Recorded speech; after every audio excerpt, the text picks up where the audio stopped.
तो finally DElEd के छात्राओं का लंबा इंतजार खत्म हो गया है, क्योंकि बहुत ज़्यादा लंबे समय से इंतजार कर रहे थे आप लोग कि सर डीएलएड का आंसर की कब आएगा, सर डीएलएड का रिजल्ट कब आएगा।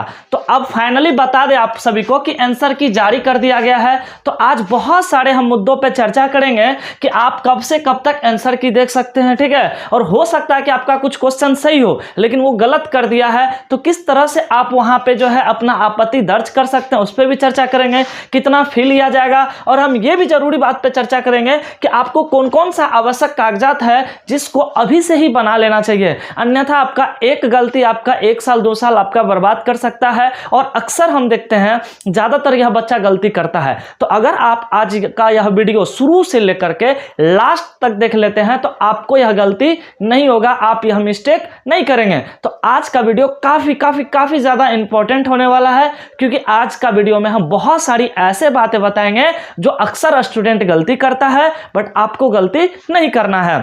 तो फाइनली बता दें, बहुत आप सभी को यह पता होना चाहिए कि जो डीएलएड का आप लोग का ऑनलाइन एग्जाम चला था, सीबीटी एग्जाम चला था, वो कब से कब तक, तो 1 अप्रैल से लेकर के 30 अप्रैल तक, यानी कि 1 महीना आपका एग्जाम चला था। और यह जो एग्जाम था आपका ऑनलाइन एग्जाम था।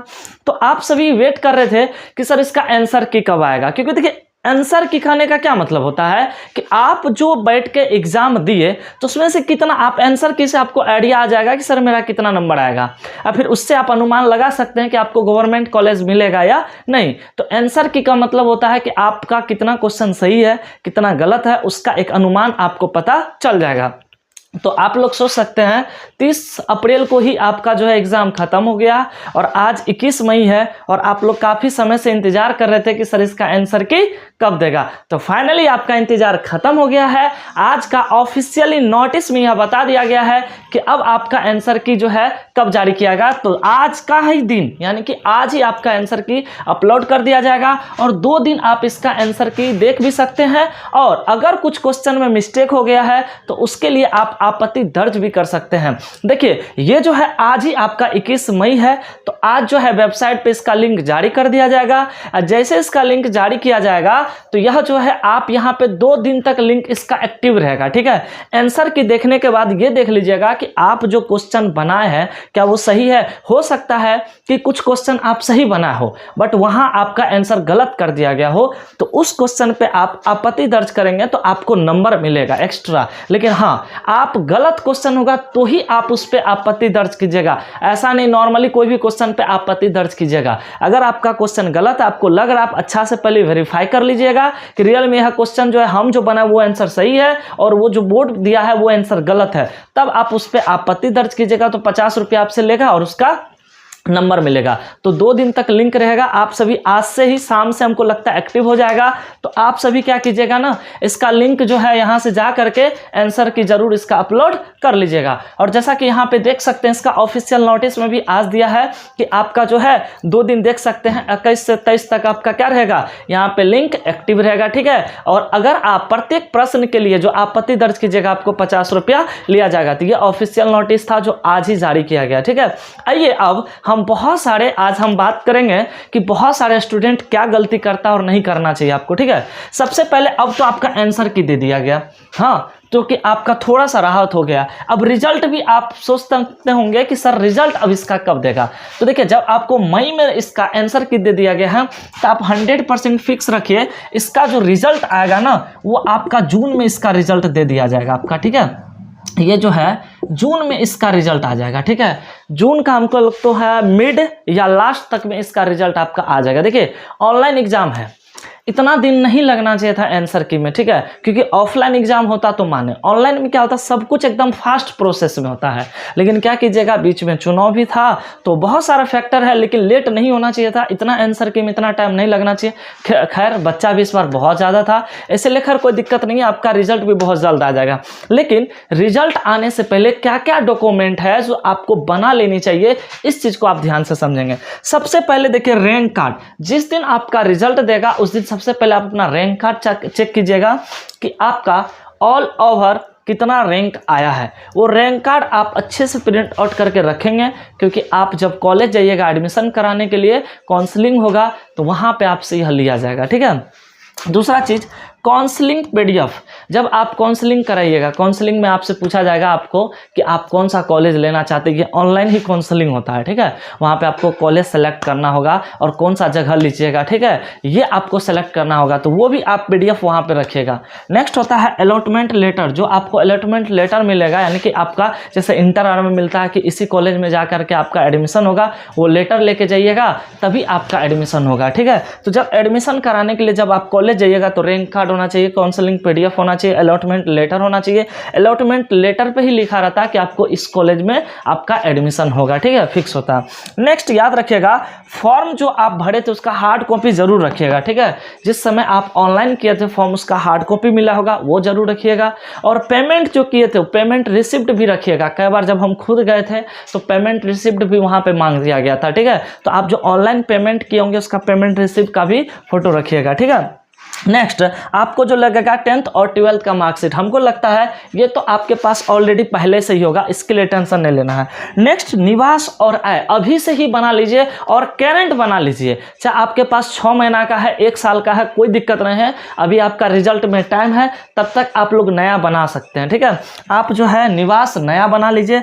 आय पिता के नाम से होना चाहिए। खास करके हम उन लड़कियों को कहते हैं जिसको चाहिए, जैसे मान लेते हैं जो अनमैरिड है, वो तो पिता के नाम से आय बनेवे कीजिएगा। लेकिन जो शादीशुदा लड़की है वो अपने पति के नाम से आय मत बनाइएगा। अगर आप चाहते हैं कि हमको आरक्षण का लाभ मिले तो वो अपने पिता के नाम से ही बनाइएगा, ठीक है। और मेन जो सबसे बड़ा चीज़ होता है वो होता है कास्ट। अगर आपको आरक्षण चाहिए, जैसे कि आपको पता है कि लड़के लोग को भी आरक्षण है, और जो कास्ट पे होता है जैसे जनरल होता है तो उसको तो आरक्षण नहीं मिलता, लेकिन SC ST को आरक्षण मिलता है, OBC को भी आरक्षण मिलता है, ठीक है। तो आप लोग का कास्ट सर्टिफिकेट वो भी करेंट होना चाहिए, ये बनाइएगा तभी आपको आरक्षण का लाभ मिलेगा, ठीक है। तो जो SC ST है, ठीक है, वो तो आप बना ही लीजिएगा, और जो आपका OBC आते हैं वो NCL जरूर बना लीजिएगा। और खास करके अनमैरिड लड़की को कहते हैं जब भी आप NCL बनाइएगा तो पिता के ही नाम से बनाइएगा, तो ही आपको आरक्षण का लाभ मिलेगा। और यह सब डॉक्यूमेंट अगर आप अभी से बना के रख लेते हैं तो उस समय आपको आसानी होगा। और बहुत सारे स्टूडेंट क्या करता है, रिजल्ट देगा, पता चला तुरंत काउंसलिंग हो गया, वो डॉक्यूमेंट नहीं बना पाता। कई बार तो हम ये देखे हैं, जब जाइएगा ना तो आपको छूट मिलेगा। अब जो SC ST है उसको आरक्षण है, छूट मिलता है, लेकिन उससे करेंट मांगेगा आय, करेंट मांगता है जाति की, एकदम ताज़ा बना हुआ जाति दीजिए, आय दीजिए। अब उसके पास नहीं रहता है तो वहाँ पे आपको छूट नहीं मिलेगा, जनरल में डाल दिया जाएगा, पैसा आपको ज़्यादा लग जाएगा। लेकिन अगर आप अभी से सर्टिफिकेट बना लेते हैं तो उस टाइम में आपके लिए आसान हो जाएगा, ठीक है। तो ये ज़रूर बना लीजिएगा, ठीक है। और नेक्स्ट अगर हम बात करते हैं तो TC लिया जाएगा आपका, क्योंकि आप इंटर पास करके आए हैं तो आपसे फिर TC लिया जाएगा, क्योंकि आप वहाँ पर एडमिशन कराइएगा तो वहाँ पर TC चाहिए, तो एक TC। अब बहुत सारे ऐसे स्टूडेंट हैं जो कन्फ्यूज़न में है कि सर हम मान लेते हैं DL का तो फॉर्म भर दिए हैं, अभी तक उसका रिजल्ट नहीं आया है, फिर सोचते हैं कि सर BA कर ले या DLED कर ले, सर क्या कर ले, क्या दोनों कर ले।